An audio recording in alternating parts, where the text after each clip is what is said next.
What's going on, Jeromes? So I explained my rationale a little bit on the halftime and post-game live streams. Is that, this week, obviously Vikings-Packers, teams coming in.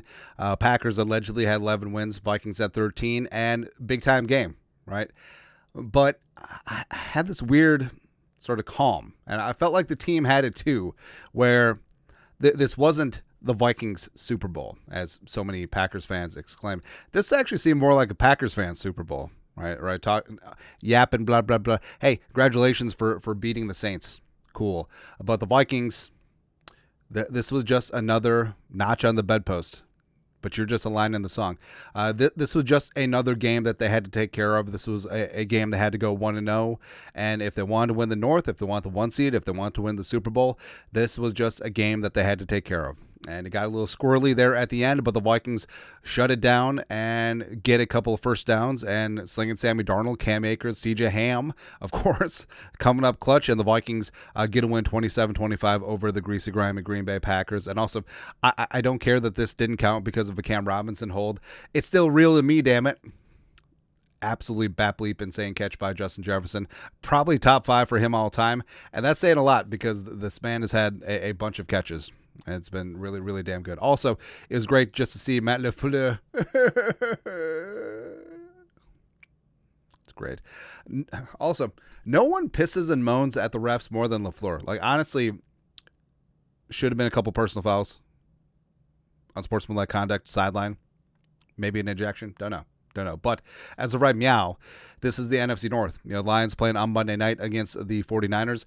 That game doesn't matter for them at all. Week 18 at Detroit. Vikings, Lions is for all the marbles. For the NFC North as well as for the 1 seed. So, frankly, the Lions should be resting their starters on Monday night, except Dan Campbell's already said he's not gonna because he does not care. He's an idiot. Where a certain amount of confidence as well as boisterousness as well as just taking risks is good, but it's stupid reckless, especially with the number of injuries that the Lions have had this year. I mean, just imagine. So the Lions play the starters in a meaningless game and knocking on all the wood. Hopefully it doesn't happen. What if someone gets hurt? Like, what if one of their key starters go down? And Dan Campbell has to live with that, right? And greatly could impede their chances for the North, the 1 seed, as well as into the playoffs. But, of course, you know what's going to happen. He's going to play the starters all 60 minutes. I would just go from there, sure. But hey, I thought the Bears were going to take back the North and never give it back. It's weird. And as of right now, stop the count. Vikings are currently in the 1 seed spot. Lions with that game pending against the 49ers. But, of course, it doesn't matter. Week 18 is for everything. Everything. And, of course, Vikings Lions, I'm sure will get flexed to Sunday Night Football. It'll be a big-time game. It's going to be great. But also big-time game. Slinging Sammy Darnold, a.k.a. America's quarterback, 13th game out of 16, above 100 quarterback rating. 3 touchdowns, threw for 377. Absolutely got after things. Plus, got ambushed by his teammates. Water bottles flying all over the place. Didn't know what to do with his hands. Ricky Bobby. It was just great. Just great. Where I still know that J.J. McCarthy is going to be the guy in the future. But how do you turn your back on this? Huh?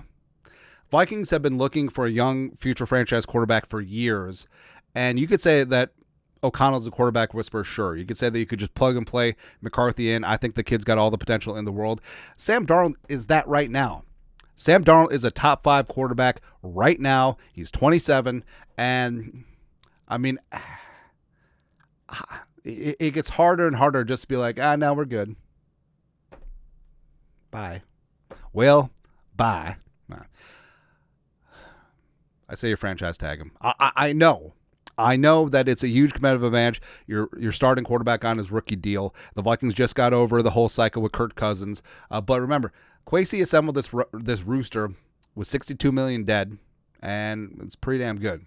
Right, and also with Kwesi and also with Rob Thug Life Brzezinski working the cap, the Vikings will be fine. The Vikings will be A-okay. They'll be able to retain the guys that they want. They'll be able to be big players in free agency. Even if they tag Darnold, even if they sign him long-term, don't care. Because you know how many teams would kill for quarterback play of this caliber right now? A lot. And there ain't a lot of them out there this offseason in free agency and or the draft. Slinging Sam Darnold's living up to his name, man. It's looking really damn good. He is winner number one. Men of the match, Darnold and Jefferson. I mean, you could put Akers and C.J. Ham up there too. But Slinging Sammy Darnold. So, season-wise, 4,000-yard season. So, the Bears have not had a 4,000-yard passer in 105 years. The Vikings got one this year. 9th in franchise history. 35 touchdowns, which is tied with Kirk Cousins, allegedly, for second most in team history. Dante leads the way with 39. Could we just drop a 5-piece on the lines? I got 5 on it. Darnold get to 40. Let's go. But today, Darnold was 33 of 43, completing 77% of his passes, which is good. 377 season high, 3 touchdowns, 1 pick. I mean, the pick was bad, but also he was hit when he threw it, so yeah.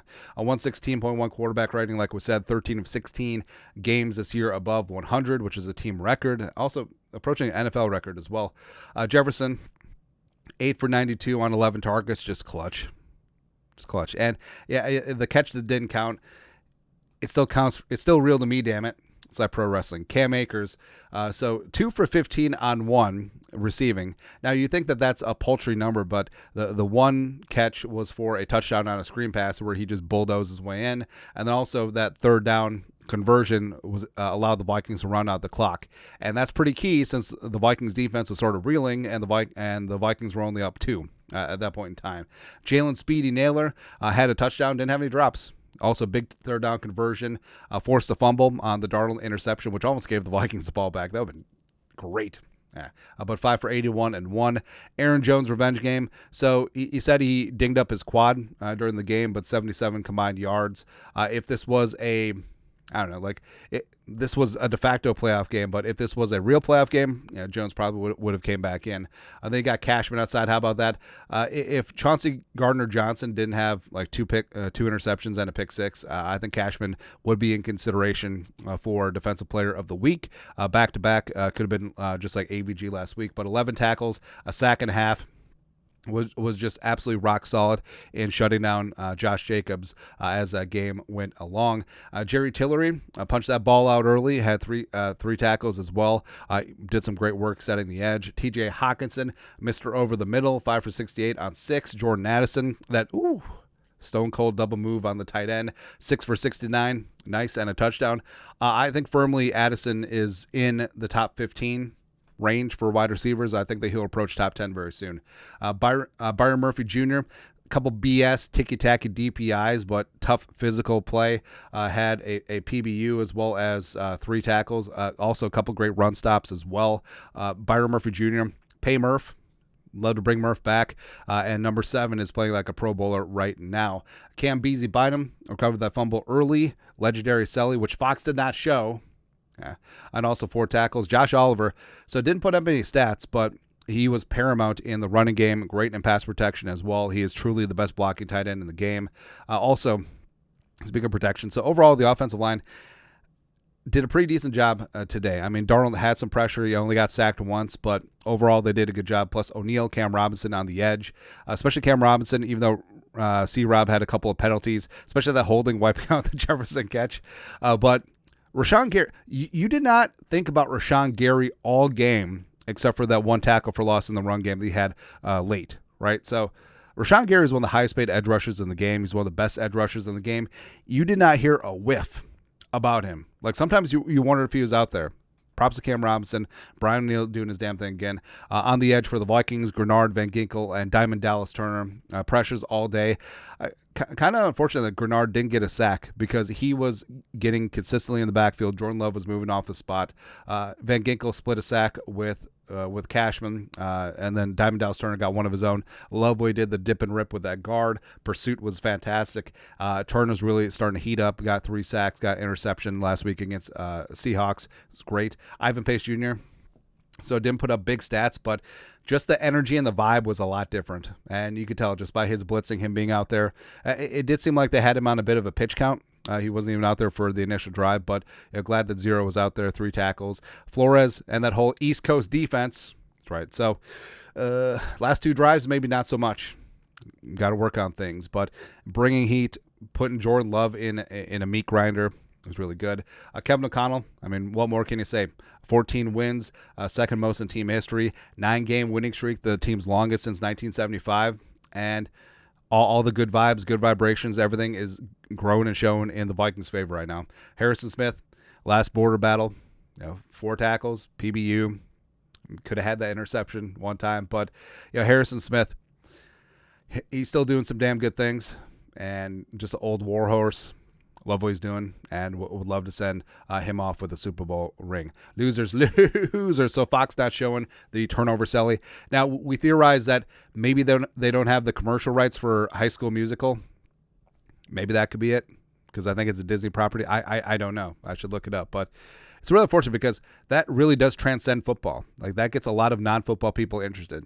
But at least it'll go wild on social media. Tom Brady. So this was like the first game that I've really listened to Tom Brady. He's bad. He's just really bad. The chemistry with him and Burkhardt is off. Brady rambles on with some of these interjecting stories, which are kind of interesting, but like he's not very good in getting in and out. And also thinking in the pregame telecast, like, and the Packers also lost to another team. They lost to the Vikings. They lost them twice now. Whatever. Then Dirty Tucker Kraft taking out PJ2. Hopefully that knee is going to be good to go. Hey, Tucker Kraft was literally pissing and moaning about Dirty Kirby Joseph before. And, but it's a clean football play. No, it's not. It might be legal, but it ain't clean. That's what I'm saying. Tom Brady saying that that's a legal hit. Sure. Hey, Brady, after Marcus Pollard rolled up on you, took out your knee in 2008, they literally changed the rules. So don't talk to me about clean football play. Get the hell out of here. Will Rackard missed 2 field goals, 1 for 57, which the 43-yard one is concerning. Also, the fact that this turned into a 1-score game because the Vikings left some points on the board. Also, the record kickoff. So it came up short of the landing zone. I don't know if it was specifically a tactic by him and special teams coordinator Coach Hatt, or if he literally just biffed it. I don't know. But, of course, this wouldn't be a Viking season unless he had concerns about the kicker. Sure. Garrett Bradbury literally could not block Edgerrin Cooper. I mean, we don't have it here, but Cooper was in the backfield all day. The Vikings running game would have put up 200 yards if it wasn't for Edgerrin Cooper. But, the pride of Texas A&M knew that he was going to be a problem. He is a problem. And the refs, the refs low block on Harrison Smith, BS. The Murph DPI, BS. The Redmond neutral zone infraction, BS. 12 men on defense. Green Bay substituted. They have to give the Vikings time to substitute if they sub, which they did. So the refs completely missed that as well. But like we said, you have to play better than the refs ref, and the Vikings fortunately did today. So there you go. And the Vikings now, that looks sexy. 14-2.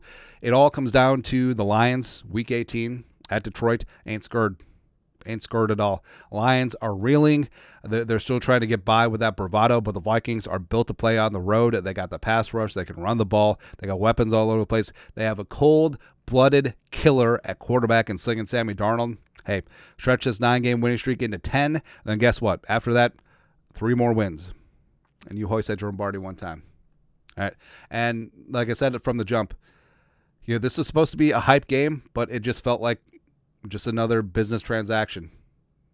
And just like, hey, took care of business, got it done, got the win, got the dub. A little bit closer than I probably should have been, per usual. But it's all right.